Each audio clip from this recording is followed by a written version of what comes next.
उप मुख्यमंत्री एकनाथ शिंदे दहिसर वार्ड क्रमांक 3 की शाखा में विजिट करते हुए नजर आए। जी हां, मुंबई के दहिसर पूर्व वार्ड क्रमांक 3 की शिवसेना शाखा में एक अलग राजनीतिक माहौल देखने को मिला, जब महाराष्ट्र के उप मुख्यमंत्री एकनाथ शिंदे अचानक से विजिट पर पहुंचे। इस दौरान शिवसेना के सैकड़ों कार्यकर्ता और पदाधिकारी भी मौजूद रहे। जहां मुख्यमंत्री एकनाथ शिंदे का ये दौरा आगामी महानगरपालिका चुनावों को लेकर काफी अहम माना जा रहा है। आपको बता दें कि शाखा में आयोजित कार्यक्रम के दौरान उप मुख्यमंत्री एकनाथ शिंदे ने करीब 2 मिनट का संबोधन दिया। अपने भाषण में उन्होंने राज्य सरकार के द्वारा किए गए विकास कार्यों का जिक्र किया और आम जनता तक सरकार की योजनाओं का लाभ पहुंचाने की बात कही।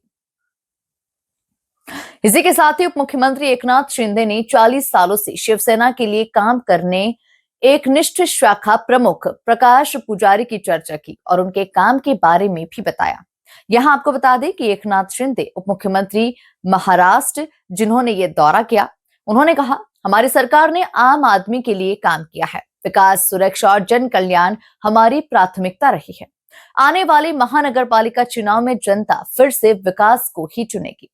एकनाथ शिंदे ने कार्यकर्ताओं से अपील की है कि वे घर घर जाकर सरकार के कामों को जनता तक पहुंचाए और संगठन को और अधिक मजबूत करें। मुंबई से ग्लोबल इंडिया टीव्ही के लिए रोहित जायसवाल की रिपोर्ट। बघा, आता इलेक्शनच्या पार्श्वभूमीवरती आमच्या शाखा क्रमांक 3 मध्ये पहिल्यांदाच आपले उपमुख्यमंत्री आणि आमचे पक्षाचे मुख्य नेते माननीय एकनाथ शिंदे साहेब यांनी आज व्हिजिट दिलेली आहे।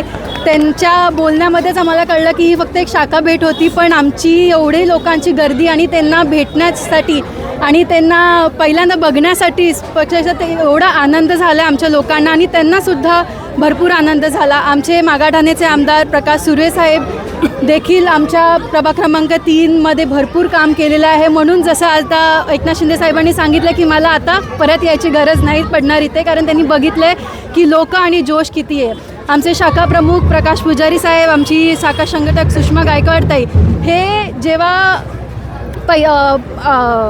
एकनाथ शिंदे साहेबांनी जेव्हा निर्णय घेतलेला आणि आमदार सगळे आमदार जेव्हा त्यांच्यासोबत घेतलेले त्यांच्या निर्णयावरती विश्वास ठेवून, तेव्हा आमचे शाखा क्रमांक 3चे प्रकाश पुजारी साहेब आणि शाखा प्रमुख सुषमाताई हे पहिले शाखा प्रमुख होते ज्यांनी पदाचा राजीनामा दिला होता आणि ते पहिल्यांदा त्यांच्यासोबत गेले होते।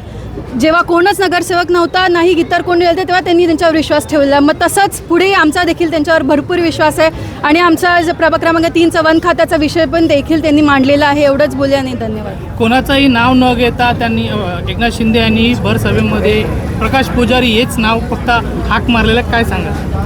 हे बघा, कारण आज आमचे शाखा प्रमुख प्रकाश पुजारी साहेब हे गेल्या 40 वर्षापासून ते ह्या प्रभागामध्येच स्थानिक आहेत आणि या प्रभागासाठी त्यांनी काम केलेलं आहे। तर आज त्यांचं नाव नाही घेणार, मग कोणाचं नाव घेणार? आणि जसे आमचे दादा आहेत त्यांच्यासोबत देखील ते कितीक वर्षापासून आहेत, तर जे लॉयल्टी आहे ती पण त्यांनाही देखील माहिती आहे, म्हणून त्यांचं नाव घेतलेलं आहे। कारण उमेदवारी मिळाली तर कशी तयारी असणार? उमेदवारी